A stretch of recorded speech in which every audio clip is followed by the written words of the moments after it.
L'albero di radicato rappresenta l'emblema del giudicato arborea, ma è anche il simbolo dell'aspirazione dei sardi ad una loro autonomia nel Trecento. Va rimarcato subito che le bandiere dell'arborea erano due, una appunto con l'albero di radicato, l'altra invece sia con l'albero di radicato sia con i pali d'Aragona.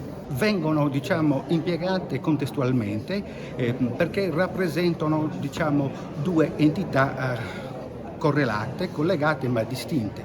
L'albero di radicato è l'emblema, il vessillo, la bandiera del giudicato d'Arborea, mentre invece l'albero di radicato con i pali catalani costituisce lo scudo dinastico della famiglia dei Bas Serra, degli Arborea, quindi era lo stemma praticamente di famiglia. Come medievista, come studioso del Medioevo, mi sono occupato soprattutto del secolo XIV, del Trecento, basandomi sulle fonti dell'archivio della Corona d'Aragona di Barcellona e nella fattispecie, in modo particolare, i processos contra los Arborea, che sono appunto i processi che erano stati istruiti dal re Pietro IV Cerimonioso contro Mariano IV per il reato di fellonia, cioè di tradimento, perché appunto il giudice Arborea, il padre di Eleonora e del futuro Ugone III, si era sollevato contro il monarca. Non dimentichiamoci mai comunque che sia come giudice d'Arborea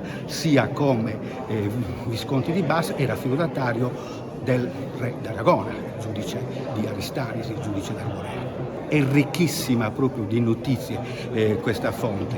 Va peraltro poi rimarcato che anche certe notizie che erano conosciute poi sono state lette in maniera critica perché talvolta erano state travisate. Anche questo è importante per la storia degli studi, per la ricerca, per il progresso delle investigazioni sull'affascinante mondo della civiltà arborense. Ad esempio mi piace rimarcare un canto, Elluri, Elluri, Elliri, Liri, Dori, che veniva intonato dai sardi durante la guerra, durante il conflitto.